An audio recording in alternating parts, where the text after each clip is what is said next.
Comment devenir rentable sur les indices avec une méthode ultra simple et seulement un seul indicateur? Eh bien, c'est ce qu'on va voir tout de suite dans cette vidéo. Salut à tous, c'est Vincent de Dem Trading. J'espère que vous allez bien. Avant de commencer, je vais vous demander, comme d'habitude, de liker, de partager et de commenter. Ça fait toujours plaisir et ça m'aide beaucoup au niveau de l'algorithme YouTube. Allez, c'est parti. Alors, avant de commencer, je vais déjà vous expliquer comment arriver à détecter un momentum, c'est-à-dire un mouvement, savoir si le marché part plutôt à la hausse, part plutôt à la baisse, ou si le marché latéralise, donc il va être en range. Ça, c'est très simple à repérer. Il y a même des indicateurs qu'ils font pour vous si vous voulez, mais on peut le faire à l'œil, manuellement, même sans tracer de traits. C'est vraiment très simple à repérer, c'est la théorie de dos. La théorie de dos, c'est une théorie qui dit que si, par exemple, les plus hauts eh bien, sont de plus en plus hauts et que les plus bas sont de plus en plus hauts, eh bien, on va avoir un mouvement haussier. Voilà. On est en train de faire une hausse. Le momentum est à la hausse. Par contre, si on a des plus bas qui sont de plus en plus bas, par exemple ici, voilà, des plus bas qui sont de plus en plus bas et des plus hauts qui sont de plus en plus bas, eh bien, le momentum est baissier. Donc, dans ce cas-là, on va plutôt essayer d'acheter, plutôt sur les plus bas. Et dans ce cas-là, on va plutôt essayer de vendre, plutôt ici sur les plus hauts. Et il y a un autre cas de figure qui est le momentum neutre, c'est-à-dire un range. Ça va être des plus hauts qui ne sont pas forcément plus hauts, des plus bas qui ne sont pas forcément plus bas. Voilà.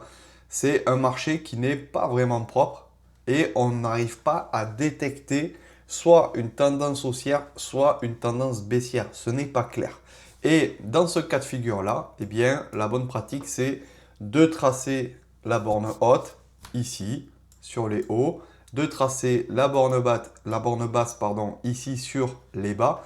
Et on sait que ce mouvement est plutôt un range. Donc, c'est soit une distribution, soit une accumulation.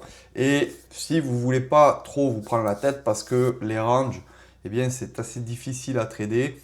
On peut avoir des fausses cassures avec des réintégrations, etc., etc. Donc, si vous ne voulez pas trader les ranges, eh bien, ne les tradez pas. Vous allez économiser de l'argent. Donc, on va passer sur les graphiques pour essayer de détecter cette théorie de dos. Alors, je vais me mettre sur un graphique 1 minute.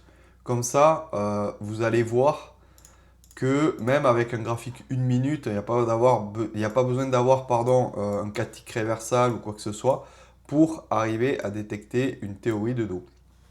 Alors, hier, c'était très baissier, donc ça ne va pas être forcément très pertinent.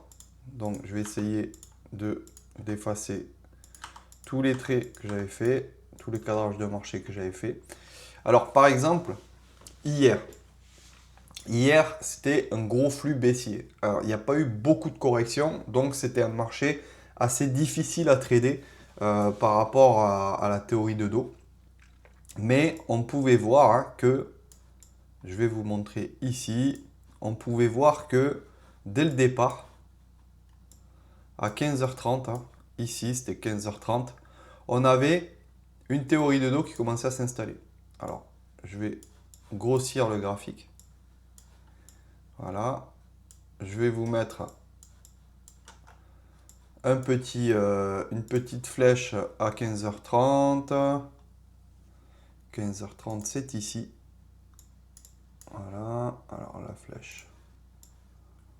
Hop. Alors, c'est une flèche horizontale. Alors, attendez. Ce que je vais faire, je vais vous mettre 15h30 comme ça. Hop. Voilà. Ici, c'est 15h30. Et qu'est-ce qu'on peut voir? On peut voir ici plusieurs mouvements. Hop. On peut voir ici qu'on a le plus bas qui est ici, à 15h30. Ensuite, on fait ça, voilà, et on redescend. Alors, c'est pas très propre, on va le retracer. Ça fait quelque chose comme ça. Voilà, là on a le plus haut. là, on a le plus bas. Voilà. Et là, c'est là que ça commence à devenir intéressant. Parce que on commence à avoir un plus bas qui est plus haut. Et là, on a un plus haut. Et quand on fait l'impulsion suivante, le plus haut est plus haut. Voilà. Et quand on retrace ici, le plus bas est plus haut. Alors, je vais essayer de zoomer à peine un peu. Comme ça va être plus facile à voir. Voilà. Alors, il faut lisser un peu le mouvement, hein, surtout au niveau des ouvertures. Voilà. Ici, hop, la limite, on a un plus bas déjà. Ici, on a un plus haut. Après, ici, on fait un petit plus bas, mais c'est parce que cette bougie-là nous gêne un peu. Mais bon, ça, c'est pas trop dérangeant quand on a ce genre de choses. Mais il faut faire attention. Voilà, quand on a un petit retracement comme ça, moi, je préfère un peu lisser et pas prendre en compte cette bougie-là. Mais voilà, prenez-la en compte, comme ça, vous pouvez vous dire, bon, ben, attention, peut-être qu'on est sur un petit range. Et là, ensuite, ici, là, on fait un plus haut. Ici, là, on fait un plus bas. Ici, on fait un plus haut. Ici, on fait un plus bas. Voilà, là, ici, à partir de ce moment-là, voilà, votre théorie de dos se met en place. On a un plus haut ici, un plus bas, un plus haut qui est plus haut, un plus bas qui est plus haut, un plus haut qui est plus haut, un plus bas qui est plus haut. Donc ici, c'est potentiellement un achat. Ici, vraiment, vous pouvez vous dire, ok, on va commencer à acheter. Et qu'est-ce qui se passe? Le mouvement continue de monter. Là, il y a un joli scalp à faire. Vraiment, il y a, je vais regarder, si par exemple vous arrivez à rentrer sur les bas ici, hein, alors on va partir sur une mauvaise entrée, il y a quand même 500 dollars à faire. 500 dollars à un mini lot sur le SP500, même un peu plus, hein, il y a quasi 600 à faire. Si vous sortez bien et si vous rentrez bien, si vous rentrez vraiment sur le bas, il y a un peu plus à faire. Voilà, il y a quasi ouais, 700 dollars à faire. Bon, on va compter 500 parce qu'on ne rentre jamais au plus bas et on sort jamais au plus haut. Mais vous avez compris un peu le principe. Et ensuite, une fois qu'on commence à faire des plus bas comme ça, avec des plus hauts qui sont plus hauts, voilà, que c'est pas, la théorie de dos n'est pas vraiment propre. Ici, on a un plus bas, un plus haut, un plus bas. Et là, qu'est-ce qu'on attend? On attend d'avoir un plus haut avec un plus bas. Voilà, il faut toujours essayer d'attendre un mouvement et bien sûr regarder les supports et les résistances. Et ici, vu qu'on n'a pas eu notre plus haut qui s'est matérialisé, qui s'est arrêté, et bien là, ensuite, on refait un plus haut. Donc là, on se dit, on est en range, tout simplement.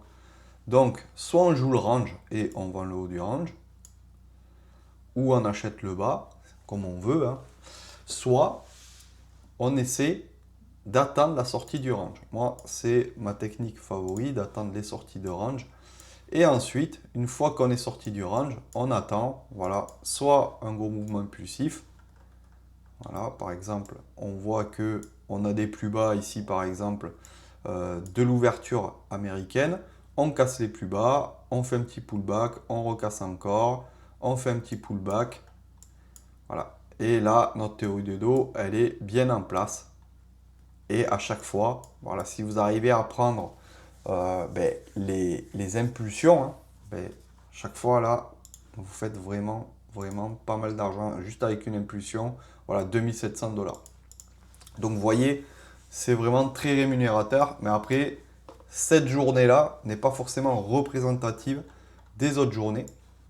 Parce que c'était une journée vraiment très volatile. On va prendre une journée au hasard. Voilà, par exemple celle-ci.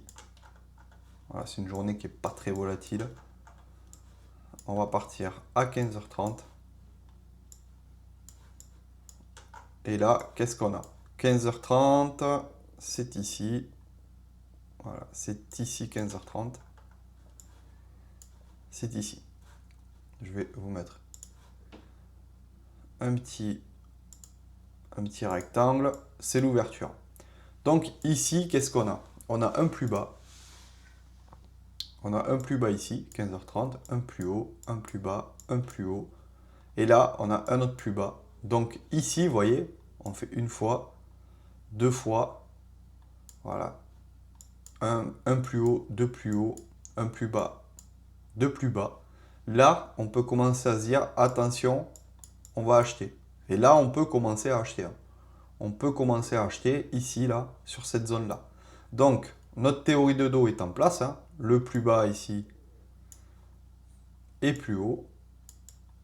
Le plus bas ici est plus haut. Le plus haut ici est plus haut que le précédent et plus bas que le suivant. Donc, la théorie de dos fonctionne. Donc, qu'est-ce qu'on peut faire? On peut essayer d'acheter sur les plus bas. Alors, bien sûr, il faut un signal. Pour avoir un signal, il vaut mieux avoir du footprint ou alors un carnet d'ordre. Et ici, ensuite, il y a un mouvement à faire jusqu'au plus haut. De toute façon, à chaque fois qu'on arrive sur les plus hauts, on fait attention. Et de toute façon, ensuite, il y a ce petit mouvement-là qui peut nous faire sortir parce qu'on peut mettre nos stops ici. Mais vous voyez, on ne se fait pas avoir vraiment avec la théorie de dos. Et ensuite, vous voyez, la théorie de dos n'est pas claire ici. Donc, qu'est-ce qu'on fait? On prend les plus hauts. On trace un range. Alors ça, après, ça dépend comment vous voulez tracer vos ranges. Maximum point de contact ou les plus hauts, vous ne prenez pas les mèches, etc. Ça, c'est à vous de voir. Et ensuite, on repère encore la théorie de dos. La théorie de dos, qu'est-ce qu'on voit? On voit qu'on a un plus bas qui part ici. Hop. Un plus bas là. Hop. Un plus bas là. Les plus hauts sont ici. Ensuite, hop, on part là. Un plus bas là. Vous voyez, là, les plus bas, ils sont de plus en plus hauts. Et les plus hauts, ils sont de plus en plus hauts.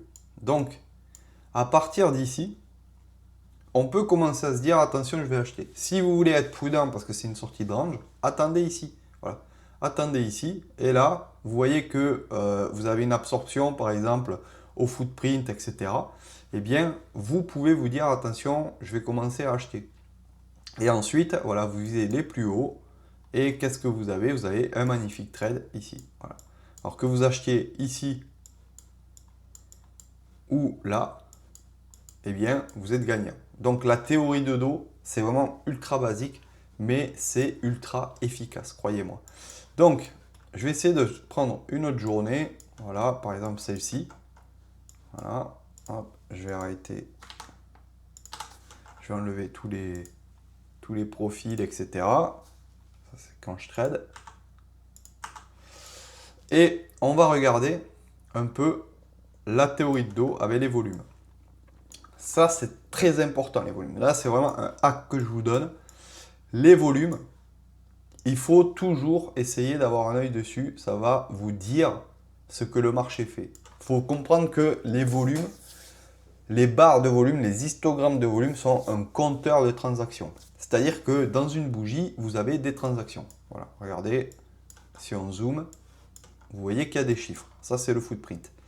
Tous ces chiffres-là, c'est-à-dire que par exemple, si on prend, je vais essayer de bien zoomer pour que vous voyez bien, si on prend par exemple ici le 58, eh bien c'est quoi? Ça veut dire qu'il y a eu 58 ordres d'achat à ce niveau-là, côté acheteur.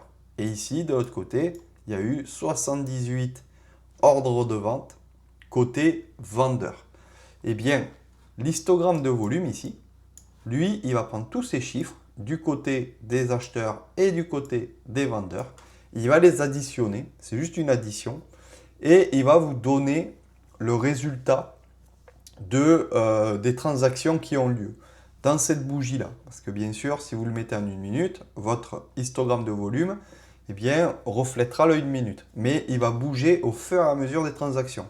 C'est-à-dire qu'au moment où, par exemple, il y aura 50 transactions, votre histogramme sera comme ça. Voilà. L'échelle ici, là, vous aurez une échelle. Voilà. Et il y aura marqué 50. 50 trades. Et ensuite, au fur et à mesure, il va monter 100, 200, 300, 400, 500, 1000, etc. Et dans votre échelle ici, vous aurez un cas. Voilà. Quand il y aura un cas de transaction. Donc, au fur et à mesure, vous allez voir les volumes monter et vous allez voir s'il y a de l'agressivité dans la bougie. Ça, c'est très important. Vous allez voir s'il y a beaucoup de monde qui essaie de faire bouger le marché ou pas. Et ça, c'est très, très important. Donc, les volumes, il faut les regarder et vous prenez votre marché. Par exemple, on va le prendre à partir de 15h30 ici, comme d'habitude. Alors, vous pouvez trader le matin, hein. C'est exactement pareil, sauf que il va falloir vous habituer à la volatilité et il va falloir vous habituer aux transactions. Il y a beaucoup moins de transactions le matin que l'après-midi, mais le principe est le même. Voilà, tout est histoire de proportion. Voilà. Si vous avez un marché cash américain, eh bien, vous ne fiez pas au nombre de transactions, fiez-vous aux transactions que vous avez eues avant dans la session américaine. Et qu'est-ce qu'on va regarder ici? On va regarder les transactions. Alors, ici, par exemple, on a l'ouverture US. Voilà, elle est à 15h30 à peu près. Enfin, exactement même. On a un plus haut ici. On a un plus bas là. Hop, on trace notre range. On trace notre range. Ensuite, la théorie de dos, elle n'est pas formidable. Et là, qu'est-ce qu'on a? On commence à avoir un départ. On commence à avoir un départ. Bon, la théorie de dos, elle n'est pas vraiment propre, hein. La théorie de dos n'est pas vraiment propre. Et là, on commence à avoir de la volatilité. Voilà. On fait un plus haut. Alors, on commence ici en range. Ensuite, je vais prendre juste un petit rectangle. On fait un plus bas là. Ensuite, on fait un plus haut ici. On fait un autre plus bas ici. Voilà. Ensuite, on fait un autre plus haut ici. Voilà. Là, à partir de là, on peut se dire, attention, on commence à avoir des plus bas de plus en plus bas. Ensuite, ici, on fait un autre plus bas, assez violent. Voilà. Là, ça, c'est vraiment pas mal parce que on sait qu'il y a du momentum. Et là, le plus haut, mais on sait que il n'est pas plus haut que le précédent. Voilà. Même s'il est plutôt comme ça. Voilà. Le plus haut, il n'est pas plus haut que le précédent. Donc, qu'est-ce qu'on a? On a des plus hauts de plus en plus bas, des plus bas de plus en plus bas. Là, à partir d'ici, là, vous savez que il faut prendre des shorts. Il faut prendre des shorts, il faut vendre. Le marché est vendeur. Et qu'est-ce qu'on va regarder? On va regarder aussi les volumes. Et au niveau des volumes, qu'est-ce qu'on a? Regardez ici, on a beaucoup de volume, 24K volume. Ensuite, là, ça commence à ralentir et le marché corrige. Et là, regardez, plus on monte, moins il y a de volume. Ça, c'est un signal vendeur fort, croyez-moi. Et donc, ici, il va falloir essayer de repérer la zone pour essayer d'attraper une vente. Et ensuite, pareil, on va essayer de faire exactement pareil avec les autres corrections. Voilà, par exemple, ici, on a un plus bas. La correction, ici, il y a un peu de volume. Alors, en une minute, c'est pas très parlant. Mais si, par exemple, vous mettez en reversal bar, c'est pour ça moi, que je trade en reversal bar, vous allez voir que les volumes sont beaucoup plus pertinents sur la même session. Alors, je vais essayer d'aller attraper la même session. Alors, je n'ai pas regardé la date. Et vous voyez que ça soit en 4 ticks ou que ça soit en une minute, bah, c'est un peu pareil, hein, sauf que c'est un peu plus découpé en 4 ticks reversal. Mais ça, si vous êtes perturbé par ça, bah, regardez un graphique en une minute ou en 2 minutes pour repérer la théorie de dos. Et ensuite, bah, mettez-vous sur un graphique 4 ticks reversal pour essayer de détecter les mouvements où vous allez rentrer. Et regardez, hein, ici par exemple, on voit que plus on monte, moins on a de volume. Voilà, il n'y a quasi pas de volume, hein, il y a quelques petits volumes, mais c'est pas formidable. Et ce qui est très important, c'est que là, ici, là où le niveau arrête le prix, c'est-à-dire au moment du double top, eh bien, regardez, il n'y a quasi pas de volume. Il n'y a quasi pas de volume. Il n'y a plus d'acheteurs ici. Donc ça, c'est vraiment un signal qui est vraiment fort pour pouvoir rentrer. Retenez bien déjà, numéro 1, la théorie de dos. Numéro 2, regardez les volumes, hein, que ce soit en une minute ou que ce soit en reversal bar. Dans les impulsions, vous devez avoir du volume. Dans les corrections, eh bien, vous devez avoir moins de volume. Si vous voulez rentrer dans une correction, essayez de regarder un peu l'order flow. Sinon, attendez un double top avec un faible volume. Il faut que le deuxième top, il n'y ait pas beaucoup de volume. Et servez-vous des outils comme les VWAP, etc. pour regarder si bien, la vente est chère ou pas chère, ou si l'achat est cher ou pas cher. Et surtout, n'oubliez pas, hein, ça ne sert à rien de prendre 40 trades par jour. Il faut juste que quand vous prenez un trade, ça soit rémunérateur. Et n'oubliez pas, l'overtrading, ben, c'est votre ennemi. Il vaut mieux prendre quelques configurations par semaine et au final ben, gagner de l'argent plutôt que overtrader, mettre des trades un peu partout sur des configurations ou des niveaux qui ne sont pas forcément formidables. Et ben, voilà, essayer de rattraper les pertes tout le temps, essayer de courir derrière la rentabilité. Alors que si vous prenez, voilà, par exemple, une méthode simple comme ça, théorie de dos, avec les volumes, vous n'allez pas forcément avoir beaucoup de setup dans la semaine. Par exemple, au minimum, vous allez avoir au moins 3-4 dans la semaine. Et vous allez faire, voilà, même si vous faites 500 $ par trade, ça vous fait 1500 $ dans la semaine. Donc, ça va vous faire vraiment un joli gain, même si vous faites que 1000 $ parce que vous avez fait des pertes. Ben voilà, 1000 $ à la fin du mois, ça fait 4000 $ d'encaisser. Il vaut mieux ça que plutôt d'overtrader et derrière, voilà, tout le temps être en train d'essayer de rattraper les pertes. Voilà, cette vidéo est terminée. J'espère qu'elle vous a plu. Si c'est le cas, ben, comme d'habitude, likez, partagez, commentez. Dites-moi ce que vous avez pensé de cette petite technique. Et dites-moi s'il y a des sujets que vous voulez aborder. Ben, ça va me faire vraiment plaisir de les aborder avec vous sur cette chaîne. Et on se retrouve la semaine prochaine pour une nouvelle vidéo. Allez, à plus, ciao.